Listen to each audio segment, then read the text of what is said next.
Happy Thursday. Hope you're having a good week. I don't know. My brain locked up there for a moment. It's kind of making me sad. Where I sit, I overlook the pond and then Davis and then across the street. And you've seen, if you've come, you've seen all of that construction going on across on the other side of Davis, like right in front of our church. I thought it was going to be a park because I'm wired that way. Um, and a while back, I found out it's going to be another set of apartments. We had these go in down the street, we had those go in right next to us. And apparently, this across the street is the second phase of the ones next to us. So we are going to be surrounded by massive apartment complexes. Somebody knows something that we don't know. Okay, I'm going to ask you a ridiculous question that everyone will answer the same way, and then I'm going to ask you a follow up question that will hopefully cause you to wrestle with the ridiculous question. So, the first question: if you had the choice to live your life without any hardship, like extreme hardship, loss, um, something devastating happening to you, something really difficult to go through.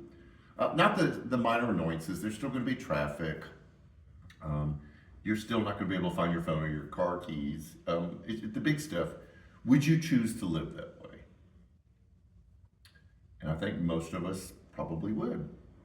We don't like all the hard things that we go through. So here's the follow up question, and it's not a gotcha question, but it's kind of a gotcha question. And that is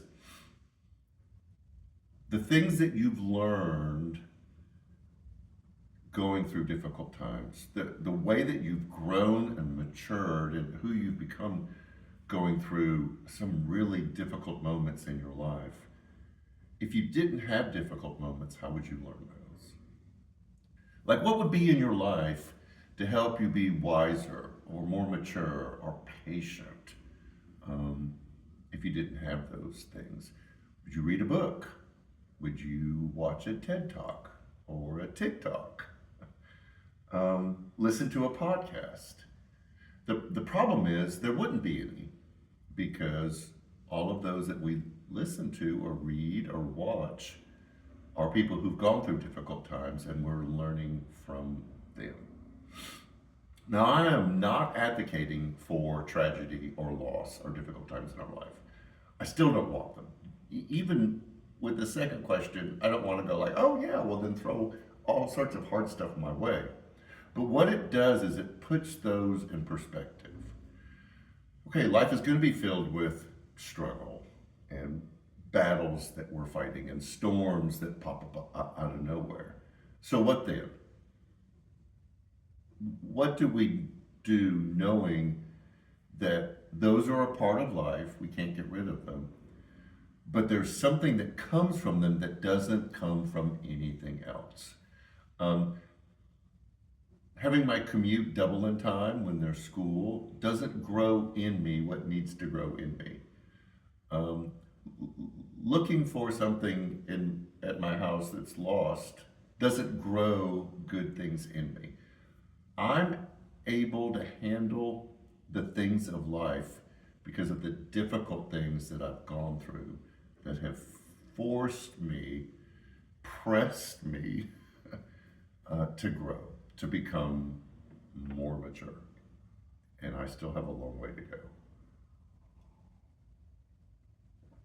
How does that work? Like, I don't want to say what are the mechanics of it because it's not a formula that you plug in. It's not an assembly line that pops out the perfect thing at the end. Like, what is the work that's done through those difficult times that begins to form me in a person that can handle the things of life?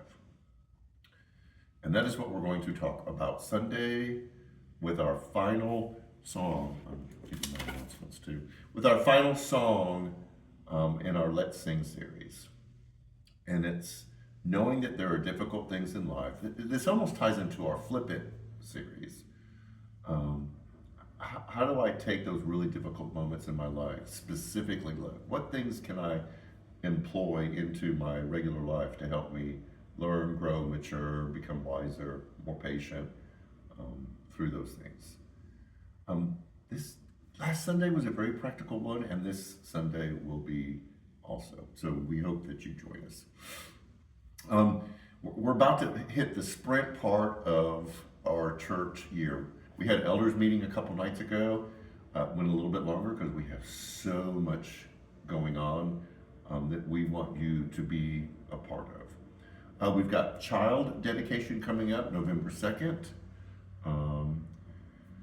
This is for families who have young children who are too young to be baptized, but as a family they want to dedicate themselves and commit themselves to the church, and then allow the church to commit ourselves to you in raising of your child.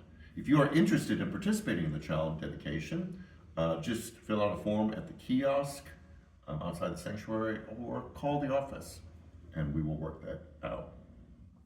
We are still putting together the homeless bags. We went through what we've received so far. We've created a new list of things that we need. We will make that available on Sunday and post that online.